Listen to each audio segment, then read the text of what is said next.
You are listening to the Hiking Radio Network, where we talk the walk with shows by hikers, about hikers, for everybody.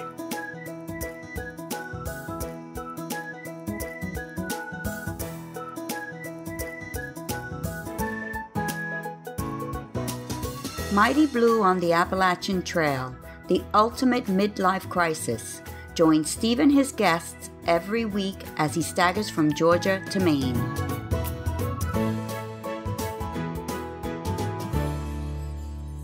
Hi, and welcome back to Mighty Blue on the Appalachian Trail, the ultimate midlife crisis, sponsored by our great friends at Trailtopia Adventure Food.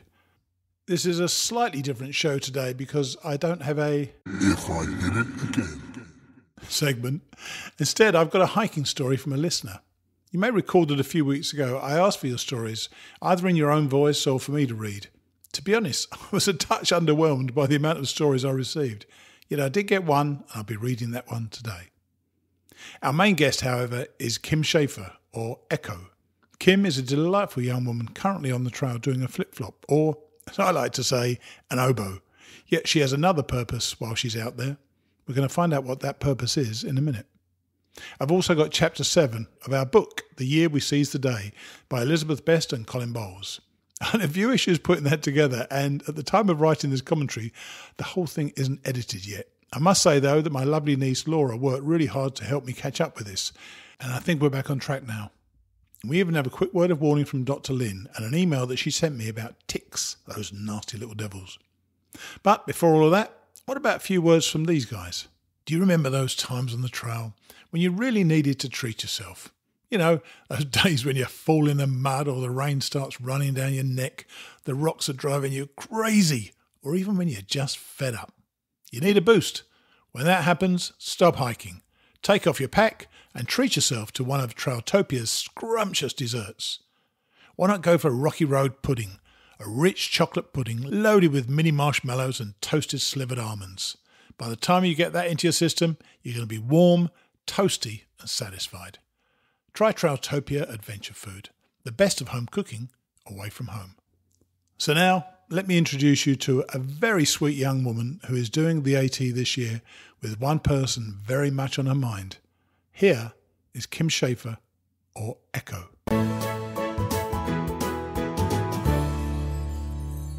Okay, our guest today is Kimberly Shaffer.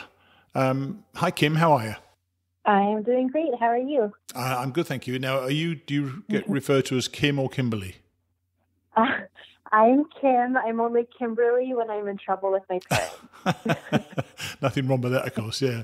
And of course, you're actually, your trail name, which we're going to come to later because it's a really good story. Your trail name is Echo, okay?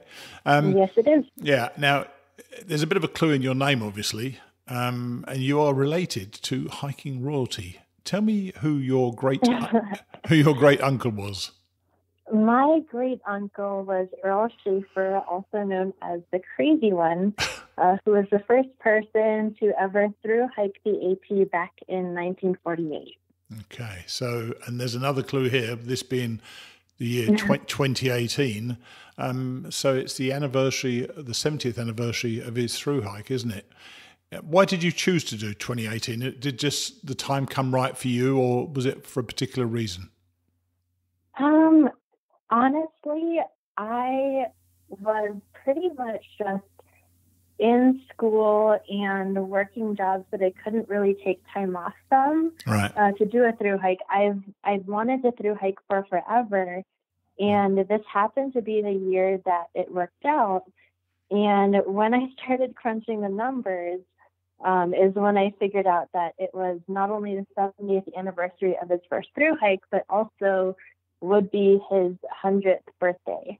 Ooh. So it just all sorted itself out.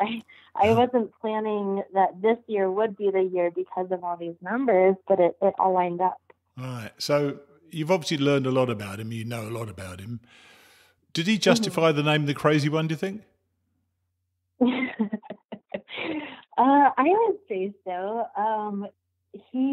I think the story goes that he was called the Crazy One because thru-hiking itself was a crazy idea, and you have to be crazy to want to do it. That said, I know he was a very particular person. I wouldn't say he was crazy, but yeah. I don't know. I still think through hiking is a crazy idea. Well, having read the book out on the show, chapter by chapter, I gained it was interesting to me, very interesting to me, and a number of other people wrote in about this. He faced many of the same problems we faced, and the similarities were startlingly close. And I thought the whole thing would have changed, but reading that book really made me look at it in a slightly different way. Did you feel that as well now that you're doing the hike yourself? With the different challenges that we have, yeah, definitely. I mean, the areas that had rattlesnakes 70 years ago, there's still, rattlesnake populations that are alive and well. Yeah. I went to the fingerboard shelter where a raccoon tried to steal his food, and talked with some thru hikers who said there were animals trying to take their food there too. So there's just some other problems, but definitely like weather. He talked about the heat, getting, I don't know, like trying to navigate all the logistics on and off trail. Definitely still the same challenges. Yes, and it's kind of good to know, I think, in many ways. Everybody says that the trail's changing, and I'm sure technology is changing the trail. But to know that some of those we share some of those problems with him is a really nice thing, I thought. And did you? It is encouraging. Yeah, exactly. Yeah. Did you meet him? I did. Yeah, I didn't spend too much time with him. He passed away when I was in middle school. Right. He lived in Pennsylvania and I lived in Arizona. So I would really see him only when I went to Pennsylvania to visit my grandparents. So it wasn't very often. I was very young. He was very old. I didn't spend a lot of time with him, but I feel like I'm getting to know him way better through all of the hikers in the hiking community who knew him well. That's interesting. So have you actually spoken to people on this trip who met him and knew him? Oh, that's cool. Tell us about that. I didn't realize that. Tell us about that. Yeah, well, okay, I'll start with a couple of people who I guess I've known from before the trail. Right. Larry Luxembourg. Right. Larry Luxembourg is the president of the AT Museum in Pine Grove Furnace, and we've been communicating for a while now. He knew Earl very well, and he's been a wonderful resource, not just for learning about Earl, but like preparing for the hike and getting to know the community. I met with him and his wife, Frida, and I also met with David Donaldson, who, his story, he's a really, really cool guy. Maybe you can do a podcast on him. But his trail name was Spirit of 48. All right. And he actually named himself that in honor of Earl, who he didn't know Earl was still alive. Right. But it turns out he was, and Earl was hiking in 98, which is when David was hiking. Yeah. Anyway, long story short, David was an incredible help for Earl, and is one of the main reasons why that last hike was successful. So he helped physically and I'm sure psychologically with that. So I got to talk with David, who actually lived in my... Go ahead. So I'll say, what are you learning about him that you didn't learn from your research? Are you learning more about him as a person? Yeah. Let's see. I mean, other examples of people that I met along the way, there are a couple of people at the ATC, I think Northeast Community, or not community, the ATC Center, who said he used to always sit on their porch and talk with other hikers. He'd bring a lot of books there. He'd just show up with bundles of books for them. Oh, nice. Nice. And also he loved talking with hikers and loved talking about the trail. Most of the time he he could be a quiet guy, or at least, enjoyed his solitude and didn't really want to socialize. But if you got him talking about the trail, he couldn't stop talking about the trail. Some of that comes out, I think, in the book, actually. He does love his solitude, but he gets more and more in love with the trail as it goes on, doesn't he? Yeah, absolutely. So is your family a generally adventurous one? I mean, or is he a one-off? Or are the two of you a one-off, as it were? There's you and him who do the hike, and the rest of the family think you're all crazy. Is that what it's like? Well, it depends, but I would say my whole family is very adventurous, probably in different ways. All of Earl's family, a lot of the Shaffers were big hikers. So my grandparents were Daniel and Betty Shaffer. Daniel was the oldest of the brothers, and he hiked a lot. I believe they were members of the York Hiking Club. My dad was very outdoorsy and hiked a lot.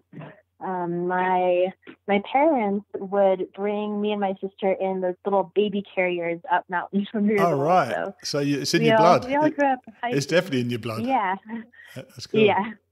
Now, I know that you're not just out of college, and I believe you're now about 30 years old, something like that, isn't it? I am. Yep. Thank God for that. That could have gone badly wrong.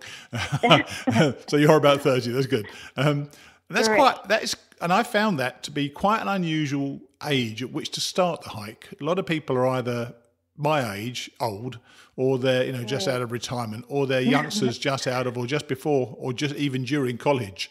That is an unusual age to start the hike. How did you manage to take a 6 month sabbatical from your life and your family? Well, my family is easier to take a sabbatical from. We all travel so much and so often that's not really an issue. It's just expected that we'll jet off somewhere. Right. But in terms of work, I knew that I wanted to thru-hike this year, and it was sort of hard to figure out. It's sort of like at the beginning of my career. Sure. Try to figure out what sort of job I could get where I could save up and also take that time off. So I initially was looking just for part-time work, where it'd be something that I could leave, no problem. Right. And I was looking on Indeed.com, and there's a particular job that popped out at me. I have about, I think, by now, 12 years of experience tutoring, as a private tutor. Okay. So I figured that might be something good to search for. And I found this job posting for an innovative science and math teacher. And it's this family with 2 kids that are super ultra smart. And they wanted to homeschool their kids so that they could travel more and be free from that schedule. Nice. But they didn't want to do it themselves and didn't want to do it at home. So they're looking for something sort of like an old school, I think they call it a governess. All right. Very Mary Poppins. Yeah, very Mary Poppins. Huh. So I applied for this job because it sounded so different and so cool, and interviewed with them. It sounded like a great fit. And I told them about this bucket list item that I had to thru-hike the AT, and their response was, "Oh, we love adventure, go and do that." That's cool. So it was sort of a match made in heaven, and I teach their boys, and we have a ton of fun, and I'm hiking, and they're following me with my little GPS tracker, and I get to send them cool postcards and children's books and stuff about the AT. That's great, because it's funny that so many people mention how the trail works out for them, how it opens up doors for you, doesn't it, that you didn't expect to open up. And, right. And you've got this into this situation. This was your time to hike it. And you said, you've never done a long distance hike before. Do you normally do just day hikes or 1 or 2 day hikes before this? Yeah, I had done, I think it was close to 2 weeks on the AT with my sister 5 years ago, but that was definitely the longest trip I've done. Usually I just do day hikes in Arizona. Right. So what were your preparations for this hike as opposed to, say, even your 2-week hike? Did you find it much different, or were you pretty set with all the stuff and you knew what you needed to take? Because let's face it, the stuff your great uncle took wouldn't really work today, would it? No. I think he was a lot stronger than I am. Well, I mean, I would say pretty much the routine on trail is about the same, whether you're doing, 2 weeks or however many months it takes to thru hike. Yeah. The difference is definitely in the gear. So I traded out my usual gear for much lighter gear. Okay. Yeah, but everything else, I mean, is similar, very, very similar skills. Right. Do you think those preparations have worked out well for you, or have you already discovered flaws in either the equipment or even yourself? I mean, you do definitely get fitter on the trail, but is your psyche really resolved to do this now? Have you got it in your mind that this is going to work for you? That's a good question. I think, okay, so the first time we backpacked, the second half of the trip was we were hiking through the tail end of a tropical storm. So we were like stopping wet for almost a week. Oh, gosh. So I think that was great psychological preparation. Yeah, I would think. Yeah. Yeah. It definitely is harder over a longer period of time. Yeah. But I don't think there's anything during those first 2 weeks that I haven't experienced again on this trip. Okay. Well, look, the other thing is that, and one of the reasons I really wanted to speak with you is you are a flip-flopper, or as I try to call it, an oboer. Yeah. Out, back and out again. It's not catching on, I know, but I'm still going to say it. You're an oboer as far as I'm concerned. But you didn't you didn't start at Harpers. You started at Penn Mar Park as a place to begin the hike, and you're heading north, aren't you? I did. Yeah. Why Penn Mar Park? Well, I was planning to start at Harpers Ferry, and when we got there had been a number of really big storms, and the trail was completely flooded north of Harpers Ferry. So the day that we were set to leave, we were asking and checking in with the APC, who was checking in with the trail maintainers, and they said pretty much the safest place to start would be Penn Mar. So that's why we bumped it north a little bit. So how far away from Harpers is Penn Mar then? I can't really recall, to be honest with you. Oof, that is a great question that I don't know the answer to. Okay, it doesn't matter. So where are you actually now? Where are you actually now? I am. Let me check the map. You don't know where you are. You're talking to me from a library. You've got to have a rough idea where you are. I am in Sheffield. I'm in the public library in Sheffield, Massachusetts. Oh, right. You're already up there now. Okay. And I heard you mention just now, you say we did it. Are you hiking with somebody, or are you just joined a trail family? Well, I have a good number of friends now who are actually mostly flip-floppers because we have around the same pace. But when I started, I was hiking with my dad, who wanted to redo Pennsylvania, where he's from. So we hiked together for the first 3 weeks through Pennsylvania. Oh, enjoy that, did you? All those rocks?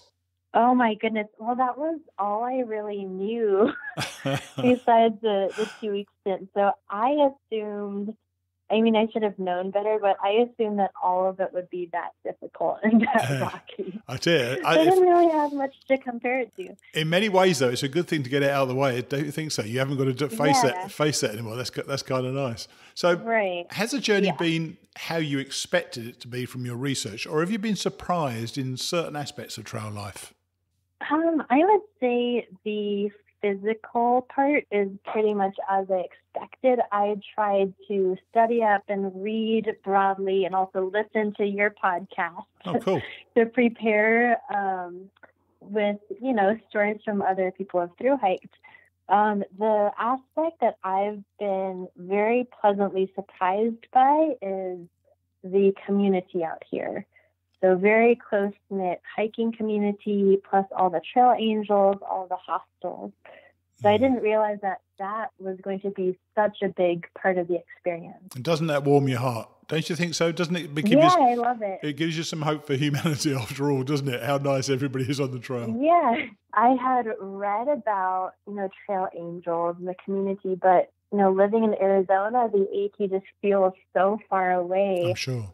That it's only while hiking that I've realized how wonderful it is. Yeah, and I believe you actually talking about nice people. You actually met RTK, who I'm following on another podcast, didn't you? I did. Yep, he is a great guy. He is a great guy. When we spoke before, and I wrote this down, you talked about cool meetings and coincidences that you'd had on the trail. Tell us what you mean by that. Right. Well, there's been, I guess I'll tell the coolest story from the last couple of weeks. All right. I was hiking with another flip-flopper, and we were going through, I think, Canopus Lake Park, and we're getting ready to head out, and we were filling up on water, and there happened to be a groundskeeper there. Right. And I noticed he was very, very attentive, very interested in talking with us, and I sort of had a gut feeling that he was probably a former thru-hiker, since he knew so much about the trail. And so I asked him, and he said, yeah, I hiked, I think it was in 99. So I said, oh, do you know David Donaldson, who I had mentioned before? I said, oh, yeah, I know Dave. How do you know him? And so I explained to him about Uncle Earl and so on and so forth. He said, oh, that's amazing. You have to go meet Bill and Amy, who are two trail angels nearby. And they had, this was on July 5th, and they had a 4th of July celebration the night before. Right. And so basically, this man invited me to Bill and Amy's, and I was like, oh, I don't know, I'm getting an invitation from someone to someone else's house. I don't know if I feel like super, entitled to just showing up at their house. Yeah. But he said, yeah, just, show up. It'll be great. So he gave us the address, and we started walking. And we actually would have overshot had we not been intercepted by a car full of people on the road. And they rolled down the window and they yell out, they said, oh, those packs look heavy. He was like, yeah, they are heavy. Yeah. So my hiking partner, his name is Onegs, she, for some reason, she goes and she asks the driver, she says, are you Bill? And the guy says, yeah, I'm Bill. And I go, the Bill? And so we figured out that he is Bill of Bill and Amy. Oh my gosh. And we told him, well, we got invited to your house tonight. And he seemed a little bit upset. But then we explained why it was. And I said, oh, yeah, come on over. And so he said, throw your packs in the back. We'll slack pack you and just, come to our house. Cool. So we showed up, and Bill pulled out all of these books when we got there, all of these books about the AT, and also Earl's Calling Me Back to the Hills and all of these other books. Yeah. And he was telling us all these stories. And then he said, there's someone else who wants to meet you. And sure enough, later that evening, a man by the trail named Redbeard shows up. Right. And he brings a photo album. He says, I summited Katahdin with your uncle in 1998. How cool. And he had been 19 years old at the time. He was a youngin'. Yes. And he not only summited with Earl, but I guess they had hiked together for a bit. And this guy, Redbeard, lived close to Bill and Amy, which is close to the trail, with his parents. And there was a day of really, really bad weather. It was cold, wet, rainy. And Redbeard had invited Earl to have hot tea at his parents'. Hot tea with honey.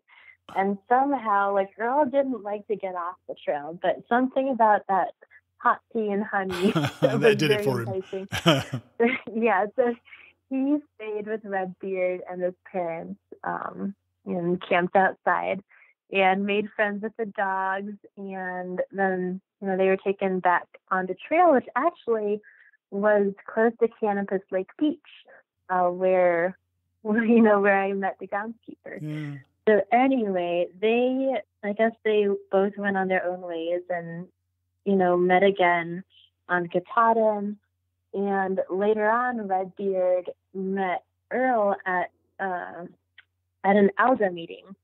All right. And I guess he and another hiker were like on the podium giving a talk. And afterwards, Redbeard, asked, "Do you remember me?" And Earl said, "Of course I remember you," and asked about the dogs.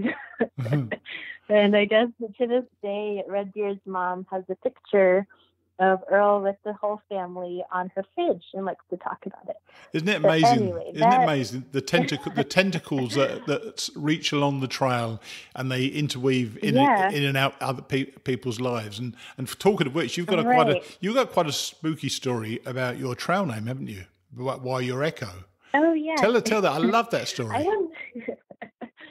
Yeah, so prior to starting the hike, my parents were they both flew out with me to the East Coast, and I had really, really wanted to attend trail days before starting the hike, just to get sort of a flavor of the AT community. Sure. So we went to trail days, and we weren't expecting to meet anyone that we knew there. Yeah. But we were walking towards the end of the park when we ran into Larry Luxembourg. All right. And there's also Billy Goat, who I think by now has hiked like 50,000 miles over his lifetime. Wow. Anyway, we met them and ended up talking for a long time, and then going to the HEC table there, in the HEC booth. And we got to talking with Larry and a couple of other people. And the topic of the conversation turned to, "Well, do you have a trail name yet?" I said, "No, I don't. I haven't started hiking." And they started to brainstorm. And someone said, "Well, how about we could call you the ghost of Earl Shaffer?" And I said, No, I can't be the ghost. Like, I'm not the ghost. That's not good. And so everyone thought, some more. And my dad said, "Well, how about Echo?" Everyone thought about it. We're like, actually, Echo sounds really great. And after we decided that, my mom chimed in and she said, "Actually, I haven't told anyone this, but your Chinese grandmother's English name was Echo." Very cool. And no one knew that. And I thought that was so cool. That is really nice. I love it. Now, this is an interesting thing for me. I know that this is a personal project for you and that you want to share Earl's story and his poems, his music and that. But how do you broach the fact that you're his great niece when you're in shelters or hiking? Or does it just come up in general conversation? Well, I don't just throw it out there usually. No, exactly. It seems like an odd thing to throw out. But usually it'll come up when people ask how I got my trail name. Of course. Yeah. So that's how it comes up. And by now, I think people have heard about me or like talked about me up and down the trail. So now when I introduce myself as Echo, they're like, "Oh, you're Echo." Oh, right. They might be saying that for other reasons. You never know. Oh, you're Echo. So, I don't think I have a crazy reputation. So, do you find then once they meet you and they know you're his great niece, are they still interested in Earl from your experience? Is he still regarded as the kind of granddaddy of the trail? Yeah, definitely. I think a lot of people know about him through the AT Museum. So a lot of people have visited. One of the shelters that he built was deconstructed and then reconstructed inside of the museum. And there's quite a bit of information about him in the museum. Right, that's right. So I think people know about him that way. They also know about him through his book about his first hike called Walking with Spring. Yep. And I've heard from a number of people that they were inspired to hike through Earl's book. Yeah. So that's been a cool connection. Yeah, it is a really cool connection as well. And what do you think? I mean, I know you didn't meet him that much. Do you have any feeling of how he would think about the trail today? What he would think about it? Do you think he'd be proud that this is something that he really got going, or would he just be indifferent to it? Oh, he definitely wouldn't be indifferent. I mean, he he was nothing but excited about the trail. And I can't speak for him, but I would say, given the meaning of the trail to him, he would be very happy to know that so many people have had so many great experiences on the trail. Absolutely. Finding themselves, figuring themselves out, interacting with really great members of the community. Yeah. And I bet when you're doing this, I bet you must think to yourself, I just wish he knew I was doing it. I'm sure he'd be proud of you for doing it, wouldn't he? Wouldn't that be cool? I would hope so. Yeah. Did you ever tell him that was on your bucket list while he was still alive? No, I never did. Oh, dear. One last thing about him. I want to ask you two more questions, actually.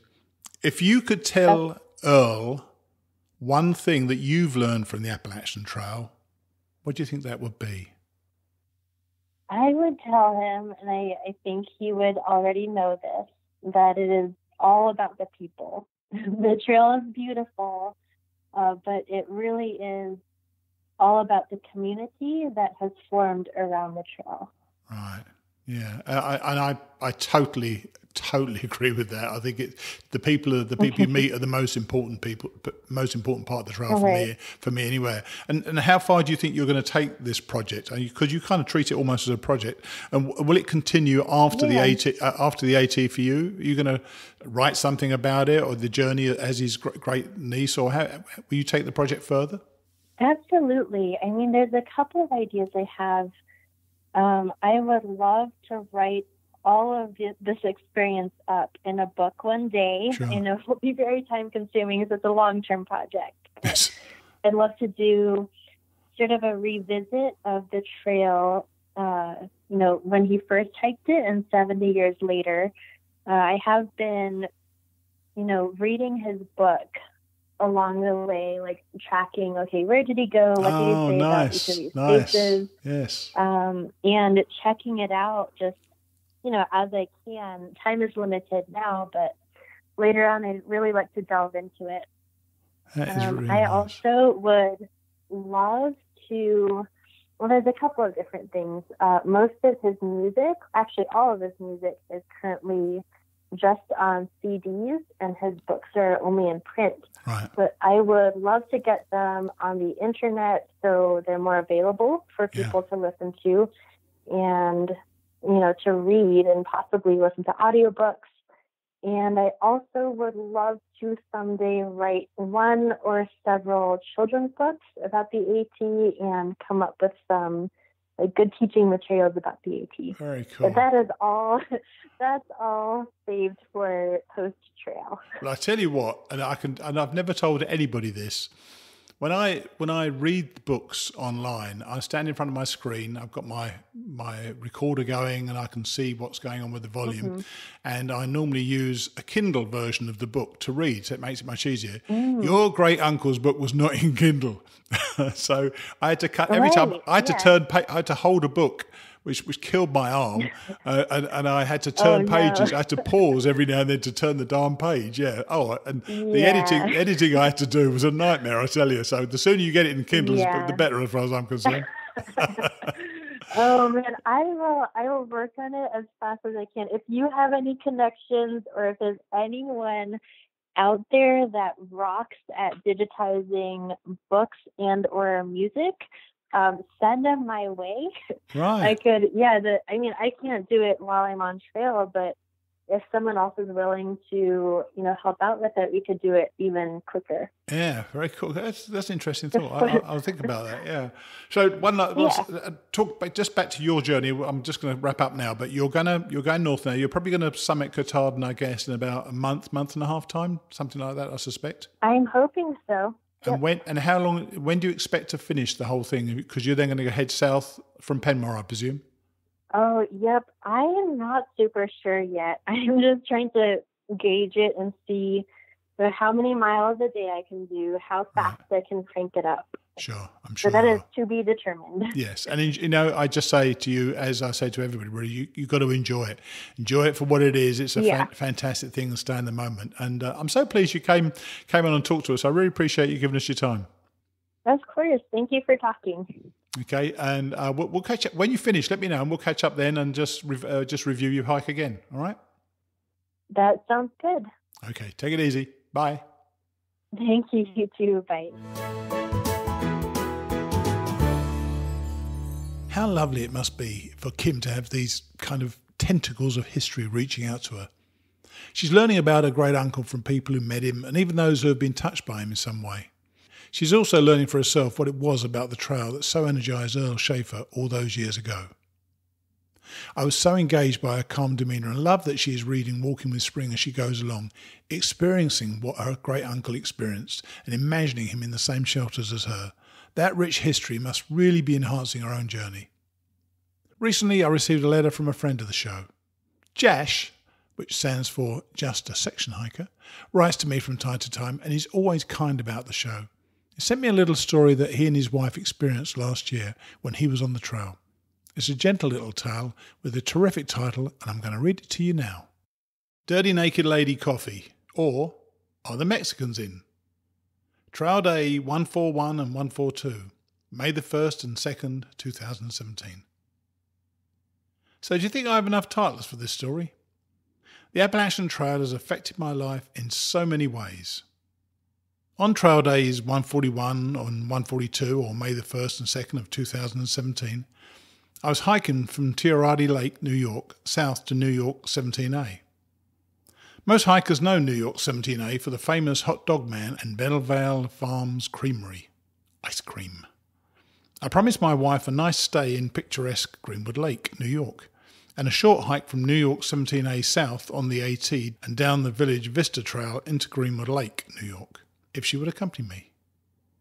My last stay of a year ago, April 2016, had been memorable and fun, so with that lens I sold the trip to my wife. Day one and our first short hike went well. Matt Anton of Anton's on the Lake Country Inn arranged a shuttle for my wife and me up to New York 17A and the AT. The hike went well. Upon our return to Anton's, my wife commented that the door to our room had a bad lock and that if someone hit it hard, the door would open. She didn't feel safe. Ugh. I can't say she was wrong, but as an AT hiker, I have much lower standards. I just wanted her to be happy. She wasn't. We talked back and forth and finally decided she could make some accommodations. A chair stuck under the doorknob to further secure the door in my absence. I use Night Owl Taxi to get shuttled to the trailhead as Anton's didn't have a shuttler available. I expect cabbies to be familiar with their area, but alas, when it comes to the trail, I had to rely on my own maps and navigation to find the trailhead. The cabbie took a while, but on a foggy, misty morning, dropped me off at Arden Valley Road near Tirardi Lake, New York, and the AT. Nobo 1389. Meanwhile, my wife amused herself in the small but friendly town of Greenwood Lake, New York.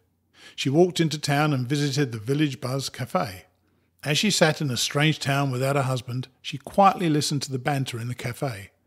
At this point, she was not a coffee drinker. She liked tea, and due to her small frame, her system overreacts to drugs like aspirin or caffeine.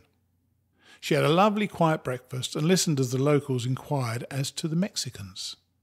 Not wanting to ask questions, she just listened as again and again they asked, "Are the Mexicans in?"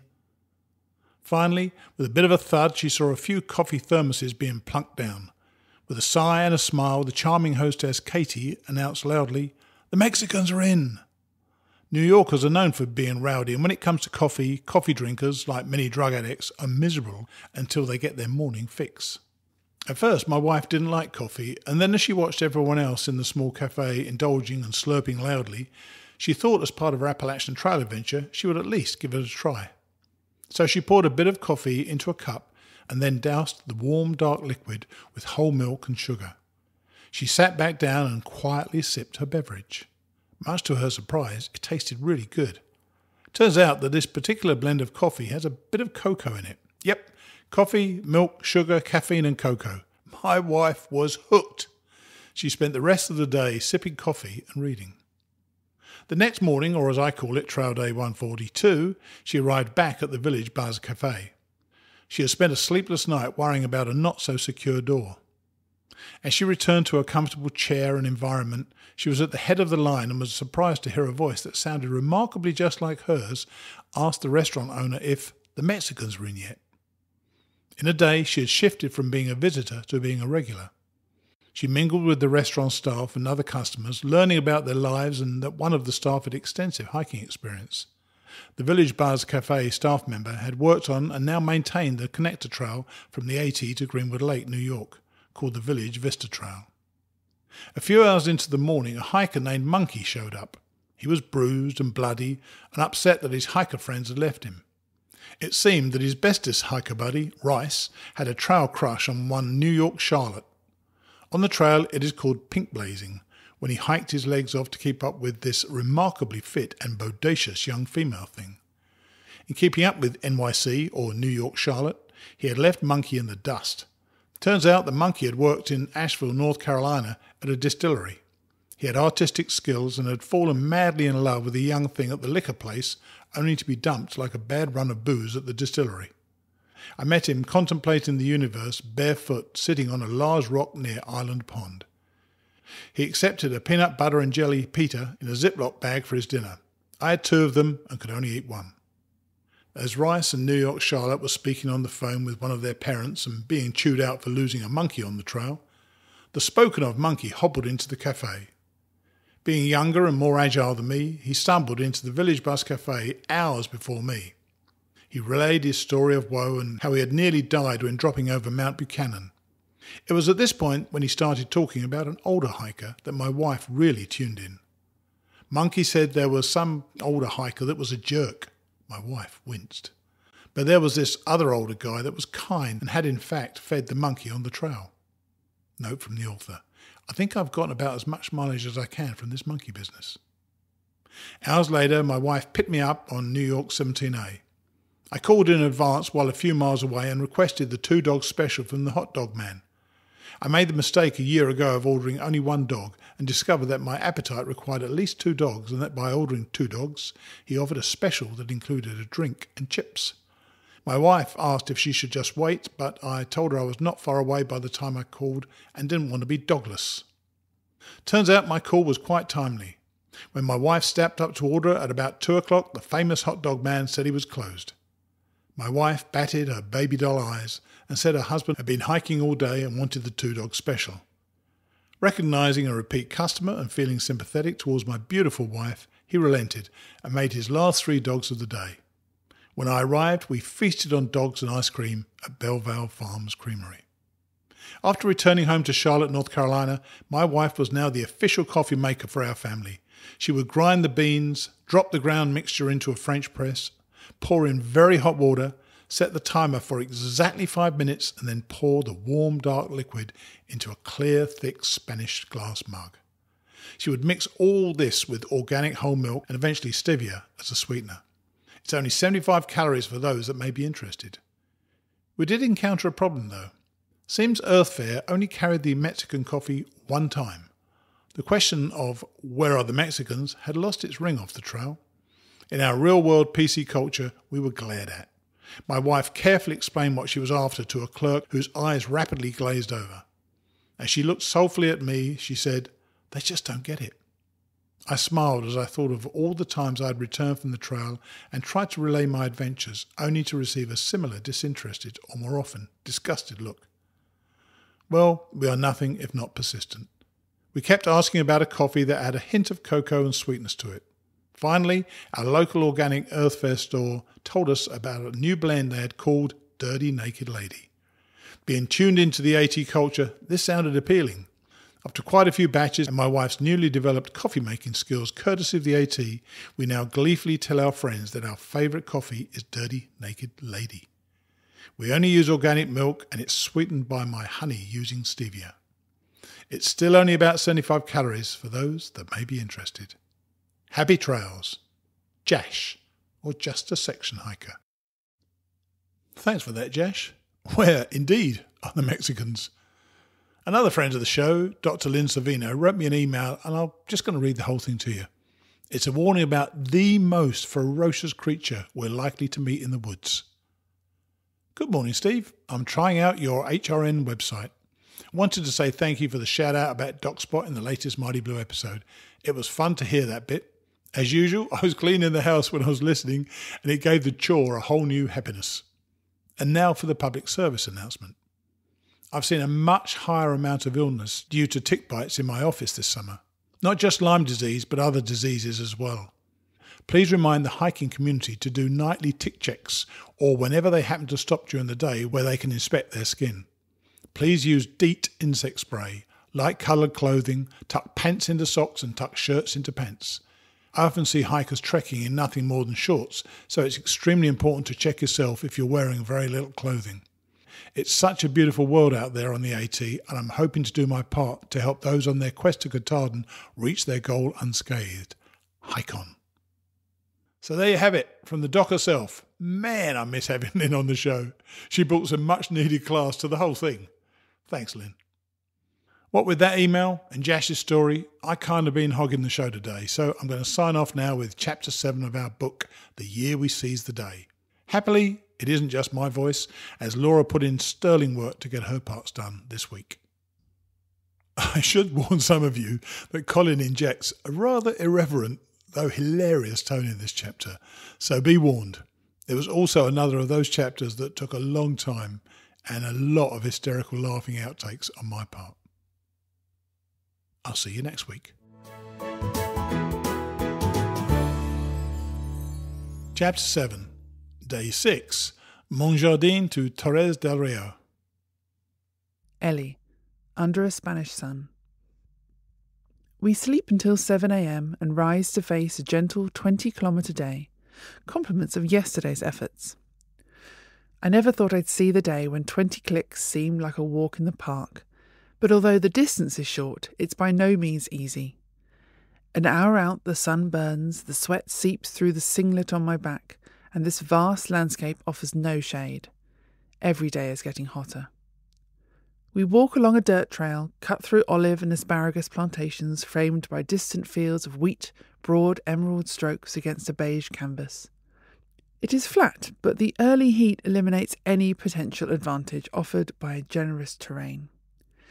It's hard to believe that both the landscape and conditions can change so much in such a short period of time.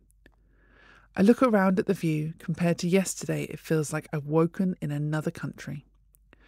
I pass Colin, offering a line, one of those useless facts no one needs to know, then pull out in front in search of some space. Though he's not been himself, he's not alone.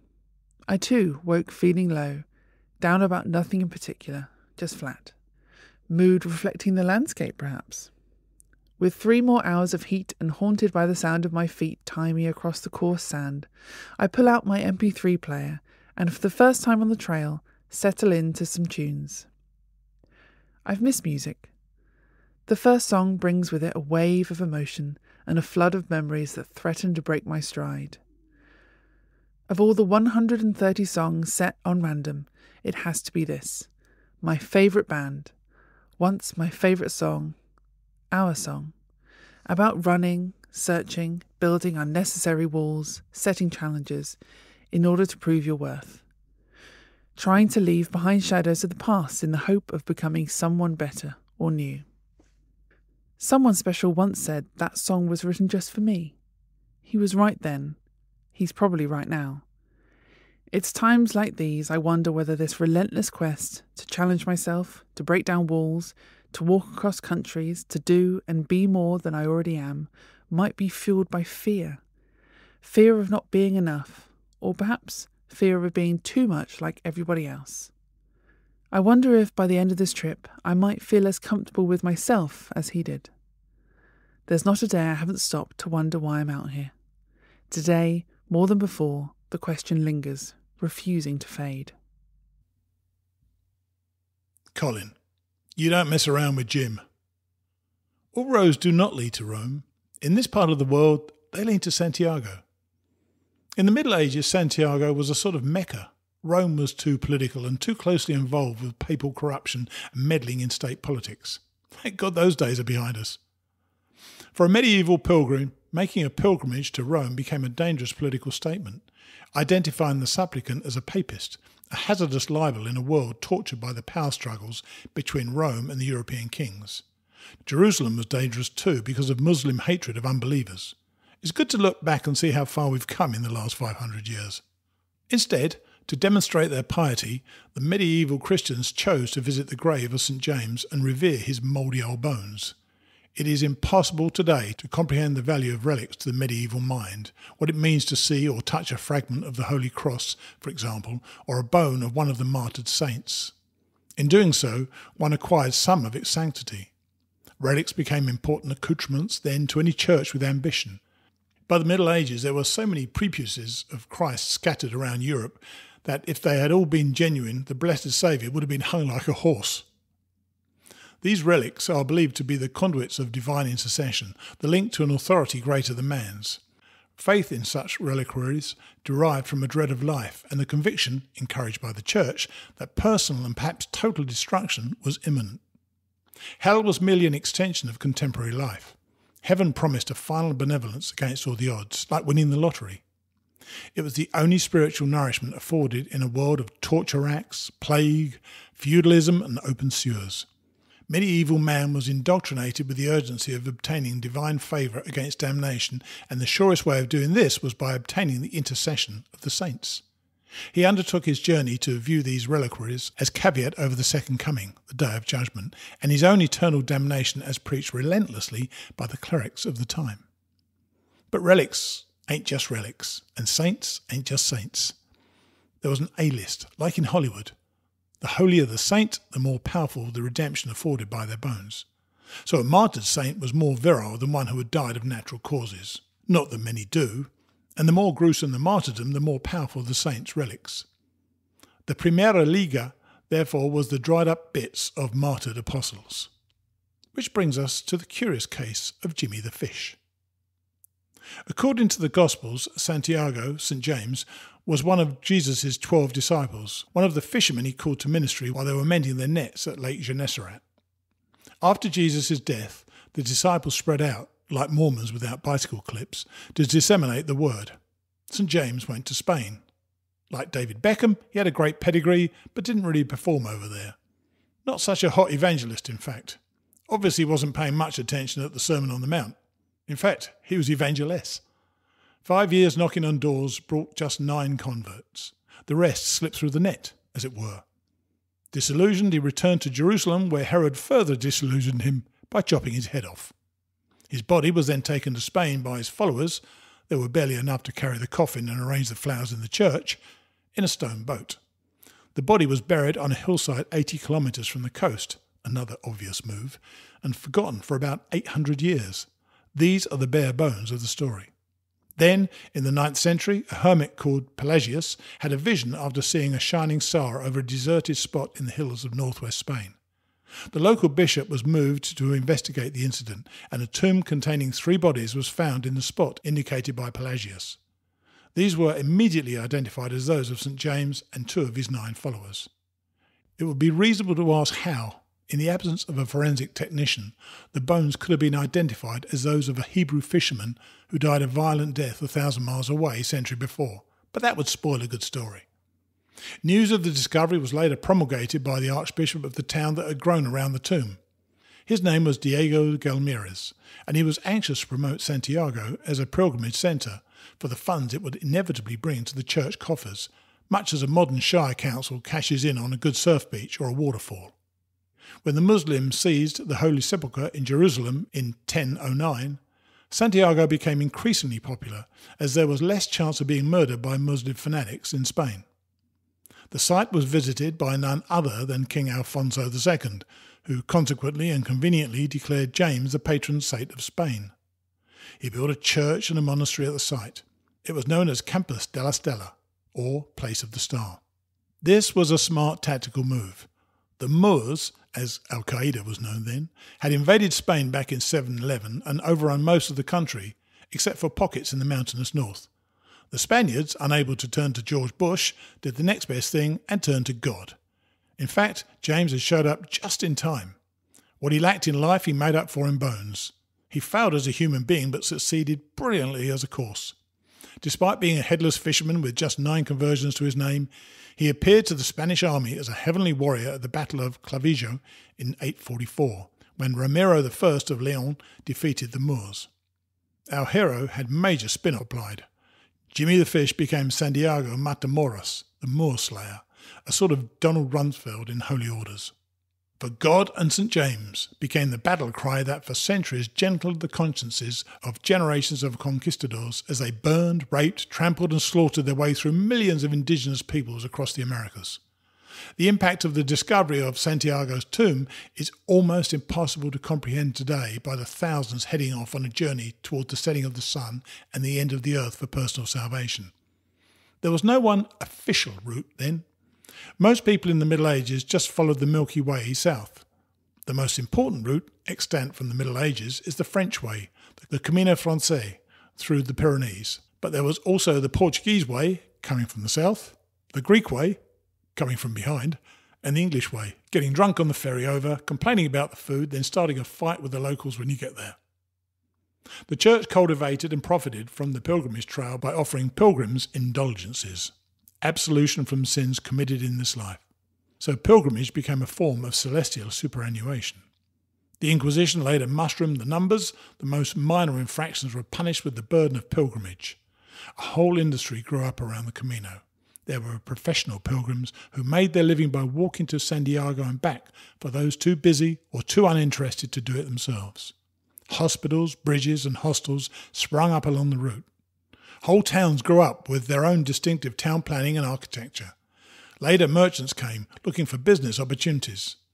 Many medieval celebrities such as St. Francis of Assisi and St. Bridget of Sweden made the pilgrimage. The first European travel guide was written by a French monk called Aymeric Picot, an advisory on the Holy Pilgrimage route.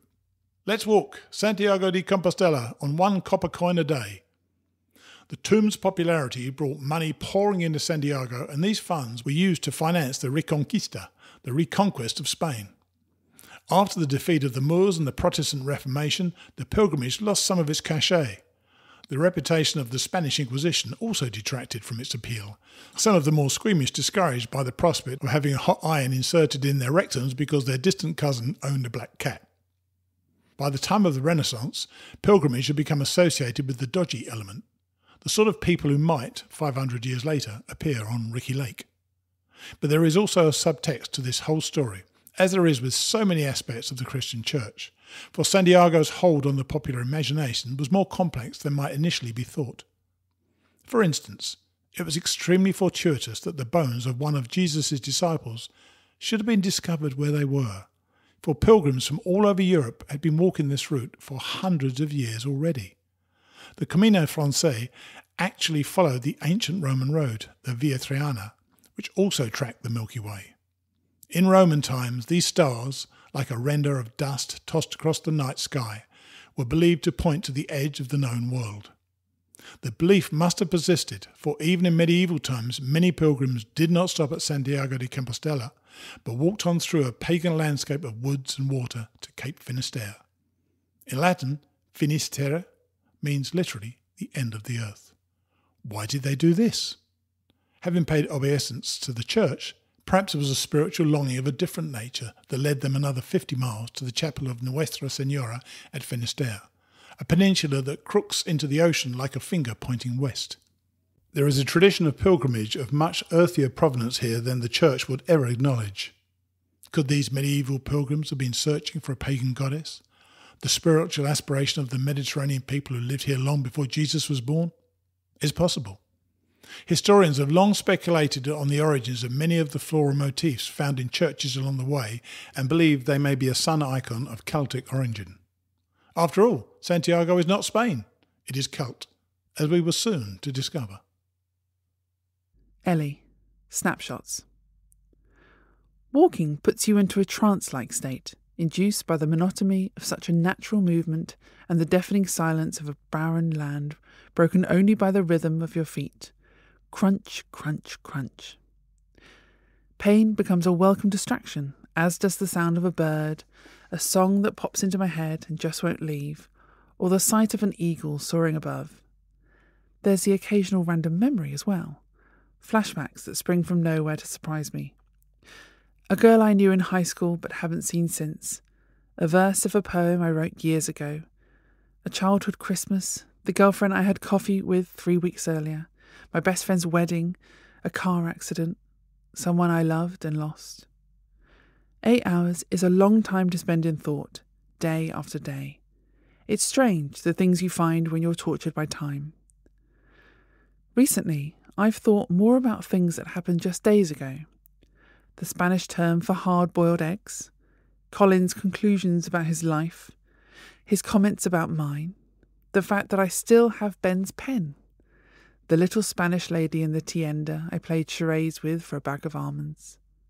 We're just 5 days in, and already I feel like I'm losing pieces of the experience, as if it's slipping through my fingers like sand.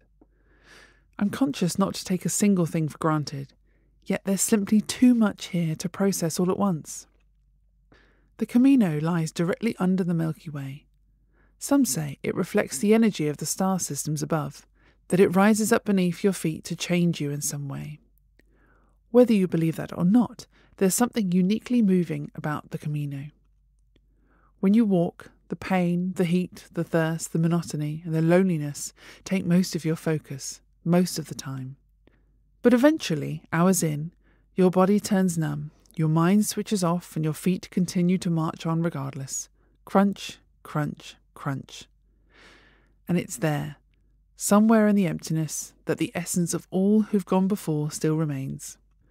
After spending most of the morning walking alone, Colin and I arrive at Torres del Rio around 1 in the afternoon. The village, like most towns throughout the region, surrounds a church and rests atop a hill. We follow the maze trail of scallop shells painted on the walls at every turn. Colin spots a privately owned albergue, and we go inside, parting the coloured plastic strips hanging from the architrave. We sigh in unison as we're engulfed by a wave of cold air. The woman behind the counter is deliriously happy to see us and immediately begins gibbering frantically about her fantastico facilities. When there's more than one albergue in town, a sales pitch comes standard on arrival. We're obviously the first customers she has seen for a while. She shows us around, presenting a guided and extremely detailed tour. I explain that we don't speak Spanish, but she's not easily discouraged. She continues, taking time to explain that the sun is at its most severe this time of day, as it reflects off the tiles of the patio. But by afternoon, the shade creeps across the courtyard, casting shadows beneath the umbrella, and the sunset is the best you'll find the region. Aha. I translate this to Colin. How do you know she said all that? Colin asks, slightly peeved. I don't know, I tell him, equally surprised. The look on his face suggests he doesn't believe me. The silent theme of the day continues. Colin, a cameo of the Camino. Today, it is too hot to walk much past noon. We stop in Torres del Rio and I head off to find a bar, like a bird returning to its nest. I order a very unassuming Rioja and read the newspaper. Yesterday was the worst day of the feria with 3 jornadas. The events of that morning are replayed endlessly on the television above the bar. Middle-aged Spanish men having horns shoved up them by enraged bovines with balls like porn stars. Afterwards, they happily chat to TV reporters as they lie in hospital beds, intravenous lines going in and out while a nurse rummages around under the sheets, trying to find somewhere to put a loose bit of small intestine. It's like folding a map, really. Once you get disemboweled, you can never get everything back the way it was. 34 runners were treated by paramedics and 3 transported. Not a bad day's work for the bulls. I put down the paper. The pain in my gut is still there, nagging away. Hard to sit still with it. I order another Rioja. It works like morphine on a trauma. Another couple and the pain will be gone. It will come back, of course, but the important thing, as any alcoholic will tell you, is it's not there now. I have no idea what's happening to me. I treat Ellie as if she is a minor inconvenience. I have no idea really why she wants to finish this walk so badly, and have no idea really why I've come. I've become as insensitive to other people as I have to myself. I'm vaguely aware that people around me may find me brusque, arrogant, and even rude, but I don't really care. I have no idea that I'm slowly coming apart. If you asked me, I would have told you. Everything's fine. Ellie, postcards. The albergue in Torres del Rio is nice, relatively new, fresh, clean, and we seem to have it all to ourselves. In usual fashion, Colin leaves to find a bar, and I head off to find food. When I return, I take a long shower, pull on a clean set of clothes, and wrap a towel around my wet hair. Craving company and perhaps a familiar voice, I find a payphone in the reception area to call home. After the call, I sit on the patio with my feet in a bucket of sea salts, an ice pack on my left knee, and a damp towel draped across the burnt skin on my arms and neck. A giant red sun sits low on the horizon. As I settle in to watch it slip below the yellow fields, the cast bronze church bells of Torres del Rio toll the Angelus, echoed moments later by the dance of the bells in the next town, a kilometre across the valley. Alone, I feel sore, sorry and confused, and there, in the sight of the sunset, I begin to cry. The hosteleria was right. It is beautiful.